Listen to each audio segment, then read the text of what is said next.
Salut tout le monde et bienvenue sur French Podcast. Je m'appelle Charline et aujourd'hui on va s'attaquer à un thème super utile, le vocabulaire du bureau en français. Avec moi pour partager ses astuces, c'est Emmanuel. Comment tu vas Emmanuel? Je vais bien, merci Charline. J'avoue, le vocabulaire du bureau, ça me rappelle mes premiers jours dans une entreprise française. Je comprenais la moitié de ce qu'on me disait. Alors c'est clair, aujourd'hui, on va rendre tout ça beaucoup plus simple pour nos auditeurs. Carrément, et puis franchement, même pour les natifs, parfois il y a des mots ou des expressions qui prêtent à confusion. On va voir tout ça, avec des exemples concrets, des situations réelles, bref, du pratique, du vécu. Ah oui, et surtout, on va garder ça simple, détendu et accessible à tous. Enfin, c'est l'idée. Alors, prêt à plonger dans l'univers parfois étrange du français au travail? Bon, si on commence par les bases, Emmanuel, qu'est-ce qu'il faut absolument connaître quand on arrive dans un bureau français pour la première fois? Déjà, impossible de passer à côté du mot bureau lui-même, qui veut dire à la fois la pièce et le meuble. La première fois qu'on m'a demandé de nettoyer mon bureau, je ne savais pas si je devais passer l'aspirateur par terre ou juste ranger mes papiers. Oh, mais tellement c'est ambigu. Et puis il y a la fameuse salle de réunion. Tout le monde en parle, mais parfois on cherche encore où elle est vraiment. Sans oublier la machine à café. Si tu ne sais pas où elle se trouve, tu rates la moitié des discussions. C'est clair? Et puis tu entends souvent open space, photocopieuse ou même casier.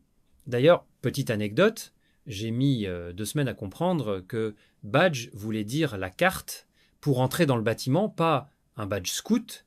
Parlant justement de ces mots, il y a aussi toutes ces petites phrases toutes faites qu'on entend tout le temps. Du genre tu peux m'imprimer ce document ou le fameux je t'envoie un mail. T'as remarqué comme tout passe par mail, même un coucou? C'est fou, hein? Et puis parfois on te dit tu as 5 minutes et tu sais très bien que ça va durer une demi-heure. Je trouve ça drôle parce que même si c'est une question, tu peux difficilement dire non, non. Ah, tu viens de toucher un point sensible. Et puis il y a aussi les classiques on fait le point ou tu me tiens au courant. C'est le genre de phrases qui font très pro, mais en fait c'est juste pour demander un petit suivi. Oui, et puis pour les débutants, entendre on déjeune ensemble peut surprendre. Ici, c'est presque un rituel, alors que dans certains pays, chacun mange dans son coin. C'est un peu le moment où tu découvres vraiment tes collègues. Ça me rappelle un truc, il y a des expressions qui peuvent prêter à confusion, surtout pour ceux qui apprennent le français. Genre mettre la main à la pâte ou faire remonter l'info, t'as déjà eu des quiproquos à cause de ça? Oh, totalement. La première fois qu'on m'a dit on boucle le dossier, j'ai pensé qu'on allait l'attacher avec une ficelle alors qu'on voulait juste le terminer. Et puis, entendu à la pause café, on est sous l'eau, ça ne veut pas dire qu'on va nager, mais juste qu'on a trop de boulot. J'adore ce genre d'expression.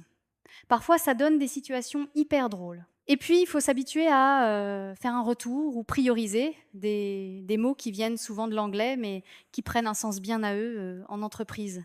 Et tu sais quoi? Même après des années, il y a toujours des expressions qui surprennent. Mais bon, à force, on finit par s'y habituer ou au moins à sourire quand on les entend. En parlant de s'habituer, t'as des astuces, Emmanuel, pour celles et ceux qui débutent et veulent progresser dans le français du bureau? Alors un truc qui m'a beaucoup aidé, c'est d'oser poser des questions, même sur des mots qui semblent évidents. Personne ne se moque, au contraire, ça détend l'atmosphère. Et parfois, les collègues t'expliquent avec des exemples rigolos. C'est tellement vrai, et puis écouter les conversations à la pause café ou pendant les réunions, même sans tout comprendre, ça aide à saisir les expressions du quotidien. Et si tu peux, essaye de noter les mots ou phrases que tu entends souvent. Oui, exactement. Et puis ne pas hésiter à répéter ce qu'on a entendu, même si ce n'est pas parfait. L'important, c'est vraiment de pratiquer encore et encore. Et puis au bout d'un moment, tout devient presque naturel. Tu verras. Bon, on a parlé pas mal de vocabulaire, d'expressions et de petites astuces pour survivre au bureau français. Franchement, si vous nous écoutez aujourd'hui, c'est que vous êtes déjà sur la bonne voie. Et puis, rappelez-vous, on apprend toujours mieux quand on se trompe un peu ou quand on ose participer. Chaque jour au bureau, c'est une occasion de progresser. Même si on fait des erreurs de temps en temps. Merci Emmanuel pour tes anecdotes et tes conseils. Et merci à vous tous de nous avoir suivis sur French Podcast aujourd'hui. On espère que vous repartez avec des mots nouveaux et surtout l'envie de les utiliser. Ça me ferait trop plaisir d'entendre vos histoires ou vos petits moments de solitude linguistique au boulot. Alors, n'hésitez pas à partager tout ça avec nous. À très bientôt pour un nouvel épisode et bon courage à tous au travail. Écoute la deuxième partie de Podcast français. Salut à tous et bienvenue dans un nouvel épisode du French Podcast. Je suis super contente de retrouver Emmanuel pour la deuxième partie de notre série sur le vocabulaire du bureau. Tu te souviens de toutes les anecdotes qu'on a partagées la dernière fois ? Franchement, il y en a certaines qui m'ont fait rire pendant des jours. J'ai même repensé au fameux chef de projet qui confondait tout. Aujourd'hui, ça va être encore plus utile parce que beaucoup d'auditeurs nous ont écrit pour demander des expressions faciles à utiliser au boulot. Exactement. Et on va essayer d'être encore plus concret cette fois, avec des phrases toutes prêtes et des petites astuces pour survivre aux conversations de bureau. Avant de plonger, j'aimerais simplement remercier tout le monde pour vos messages. Vraiment, ça fait chaud au cœur. Ce soutien, c'est motivant. Bon, je propose qu'on commence direct avec le vocabulaire de base. J'ai noté quelques mots qu'on entend tout le temps au travail, et il y en a certains qui sont bien plus subtils qu'on pourrait croire. Avant même de parler d'expression, il y a ces mots-clés, réunion, collègue, dossier et bien sûr deadline. Tu crois que les débutants arrivent facilement à les retenir ? Je pense que réunion, on l'entend tellement souvent que ça rentre vite. Par contre, dossier peut prêter à confusion. Certains pensent à un fichier informatique alors qu'au bureau, ça veut souvent aussi dire une affaire à traiter. Ah oui, j'ai vu des collègues paniquer parce qu'on leur demandait d'apporter le dossier et ils arrivaient avec leur ordinateur alors qu'on parlait juste d'un document papier. Ce genre de quiproquo arrive tout le temps. D'ailleurs, quand il s'agit de parler de délai ou de date limite, j'ai remarqué que le mot deadline fait peur aux débutants. On pourrait donner une astuce pour l'utiliser sans stress. Carrément. Tiens, et si on donnait un exemple d'email simple à envoyer quand on doit rappeler une deadline ? Justement, en réunion, il y a toujours cette hésitation. Comment intervenir poliment ? La première fois, j'ai mis 10 minutes à oser lever la main. Je me reconnais là-dedans. Une phrase super simple, c'est « Excusez-moi, puis-je ajouter quelque chose ?» Les Français apprécient vraiment qu'on prenne la parole avec douceur. Et si on n'est pas d'accord, c'est délicat aussi. Au lieu de dire « je suis pas d'accord », il vaut mieux essayer « je comprends votre point de vue, mais ça passe toujours mieux ». Exact, ça évite de froisser. D'ailleurs, ça me fait penser à cette réunion où j'ai voulu dire que j'étais perdu, mais j'ai juste dit « je suis pas sûr de comprendre, pourriez-vous expliquer autrement ?» Et là, tout le monde a apprécié mon honnêteté. Comme quoi, parfois, une tournure polie peut vraiment changer l'ambiance d'une réunion. On devrait peut-être faire un top 3 des phrases qui sauvent. Après la réunion, il y a tous ces petits moments informels entre collègues, à la machine à café par exemple. J'ai toujours trouvé que c'était le vrai défi pour les débutants. Oh, totalement. C'est là que les phrases simples prennent tout leur sens. Genre, demander tu as passé un bon week-end ou tu bosses sur quel projet en ce moment. Ça ouvre la discussion sans pression. Et quand on veut proposer un déjeuner ou juste papoter, un simple « on mange ensemble ce midi » suffit. Ce sont des petits gestes qui aident à s'intégrer. Ce que j'adore, c'est quand quelqu'un propose on fait une pause café. C'est le moment où on crée vraiment du lien. Même avec un français basique, on peut tout à fait participer. À force, ces phrases deviennent automatiques. Et on se sent vite beaucoup plus à l'aise au travail. Mais il y a aussi les situations où on ne comprend pas tout. Honnêtement, il m'est arrivé plein de fois de ne rien capter en réunion et de rester bloqué. Tu as déjà eu cette impression ? Oh, plus d'une fois. Mais j'ai appris qu'il vaut mieux demander tout de suite. Un simple « est-ce que tu pourrais répéter ?» ou « je n'ai pas bien compris, tu peux expliquer autrement ?» marche à tous les coups. C'est rassurant de savoir qu'on peut poser des questions sans passer pour quelqu'un de lent. Et souvent, d'autres personnes n'ont pas compris non plus, alors on rend service à tout le monde. Exactement, c'est rare de se faire juger, surtout si on reste poli et qu'on montre qu'on veut progresser. Et puis, ça montre aussi qu'on s'implique vraiment dans le boulot. On dirait presque que ces moments d'incompréhension rapprochent les gens. C'est une bonne façon de conclure nos astuces d'aujourd'hui, tu trouves pas ? Avant de se quitter, un immense merci à toutes celles et ceux qui nous écoutent, qui laissent des commentaires et qui partagent ce podcast avec leurs collègues. On adore recevoir vos retours, vraiment. Ça nous inspire pour les prochains épisodes et ça crée une vraie communauté autour de French Podcast. Si vous avez des situations embarrassantes ou drôles à partager, envoyez-les nous, on pourra en discuter ensemble dans une prochaine émission. Et pour ceux qui veulent réécouter cet épisode, tous les liens sont sur notre site. D'ici là, courage pour vos prochaines réunions et amusez-vous à pratiquer le français au bureau. On se retrouve très bientôt pour un nouvel épisode. Merci Emmanuel, merci à tous et à la prochaine sur French Podcast. Écoute la 3e partie de Podcast français. Bonjour et bienvenue. Aujourd'hui, on se penche sur quelque chose d'un peu différent. Pas un article, pas un livre. Juste une seule phrase. Le titre d'une ressource d'apprentissage du français. Et ce titre, c'est « Apprenez le vocabulaire de bureau en français, conversation facile au travail pour débutants, podcast français ».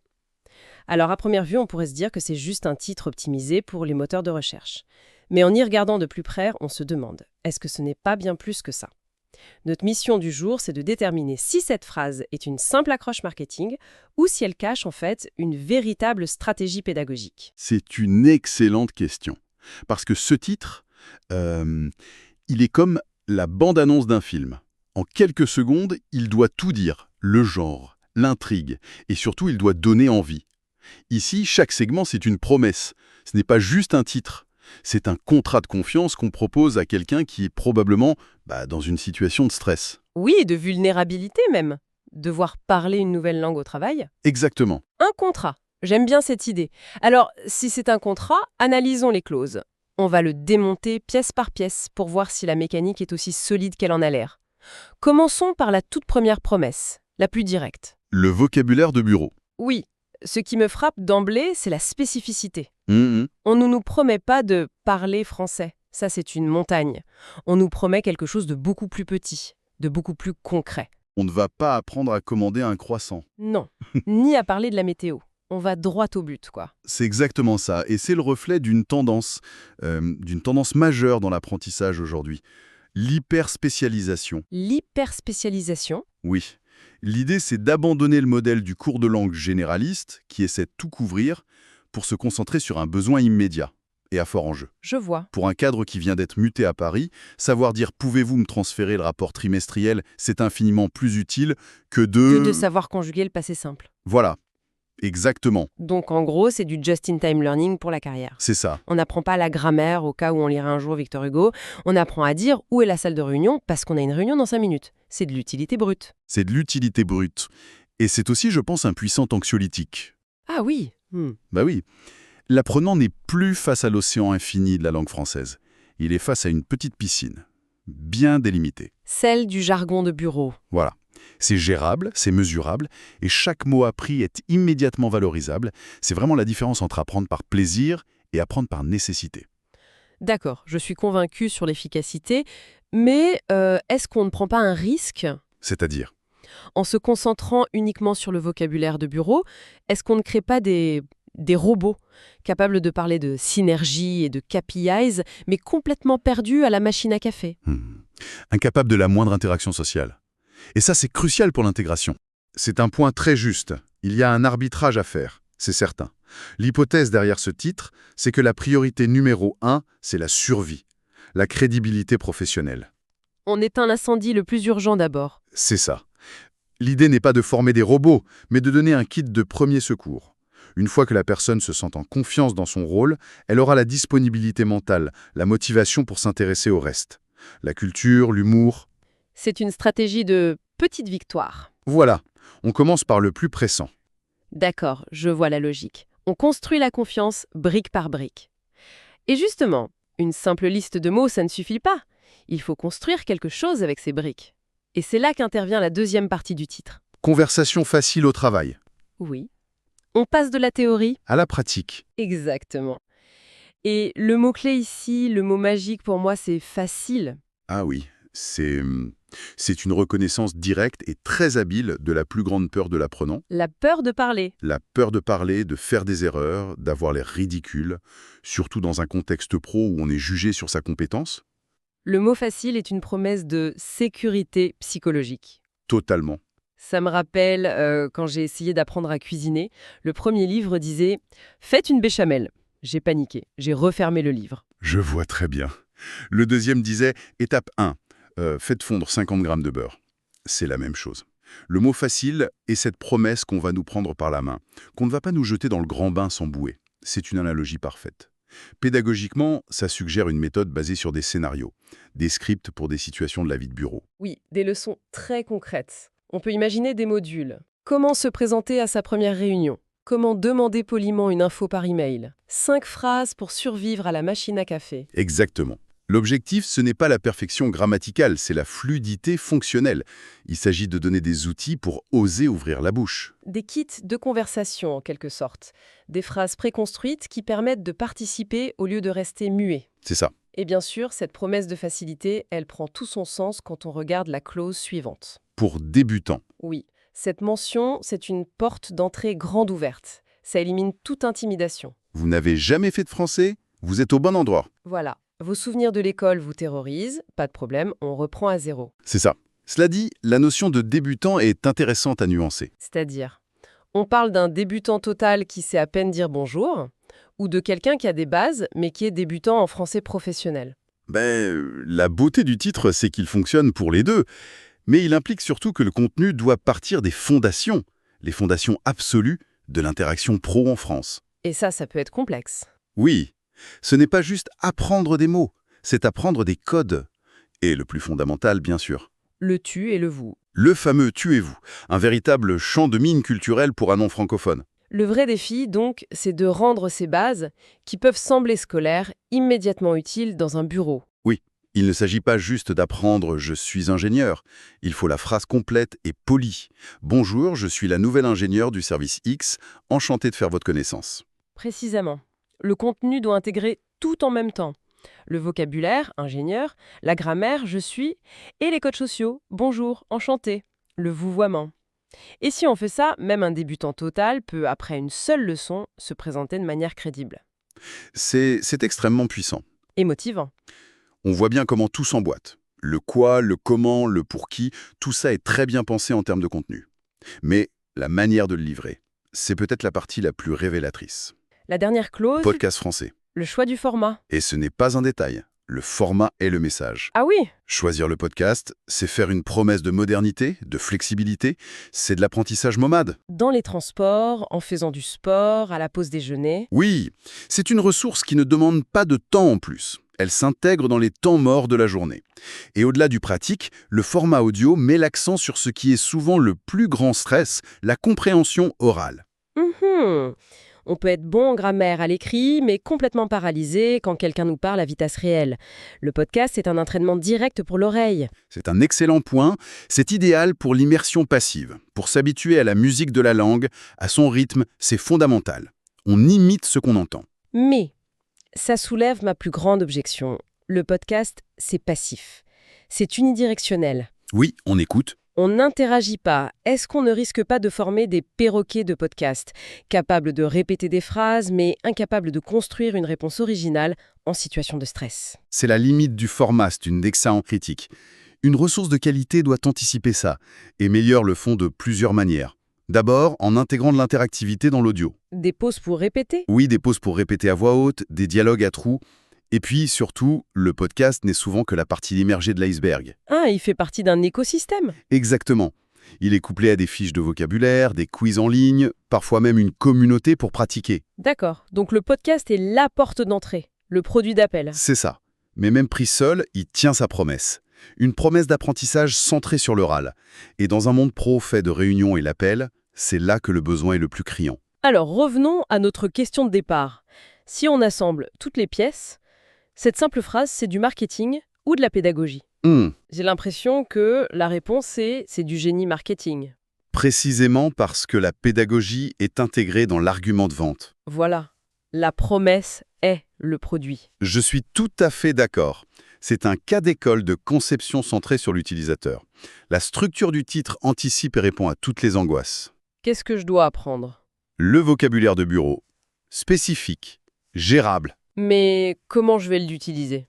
dans des conversations faciles, pratiques et sécurisants. Est-ce que c'est pour moi si je n'y connais rien? Oui, pour les débutants, accessible et 4. Comment je vais trouver le temps? Grâce au podcast, flexible, moderne.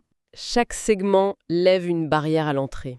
Et la promesse globale n'est pas « devenez bilingue », ce qui est terrifiant. Non, bien sûr. La promesse, c'est « devenez fonctionnel rapidement dans le contexte qui compte le plus pour vous ». C'est réaliste, c'est atteignable. Et donc, c'est incroyablement motivant. C'est une approche pragmatique, rassurante. Elle reconnaît que pour cet utilisateur, la langue n'est pas une fin en soi. C'est un outil pour réussir dans son travail. Finalement, le grand enseignement de tout ça, c'est peut-être le pouvoir de la précision. Oui, En définissant un objectif très limité, on promet une victoire rapide, tangible, et cette promesse de succès, c'est un moteur bien plus puissant que le projet vague de parler français. c'est la différence entre dire « construis une maison », Et dire, aujourd'hui, on va poser une brique, et puis une autre. absolument. Et pour ouvrir la réflexion, ça soulève une question passionnante pour l'étape d'après. Ah oui. Une fois que notre débutant a maîtrisé ses conversations faciles, que se passe-t-il? Comment on passe au niveau supérieur? Exactement. Comment une ressource l'accompagne dans la transition de la communication fonctionnelle à la communication nuancée? De se présenter à exprimer un désaccord de manière constructive. Ou négocier un délai? Ou même le niveau ultime? Comprendre et faire de l'humour avec ses collègues. Ah, le Graal. Le passage du facile au complexe et du fonctionnel au relationnel, c'est sans doute le prochain grand défi de cet apprentissage hyper ciblé. C'est là que se joue la différence entre simplement survivre au travail et s'y épanouir pleinement.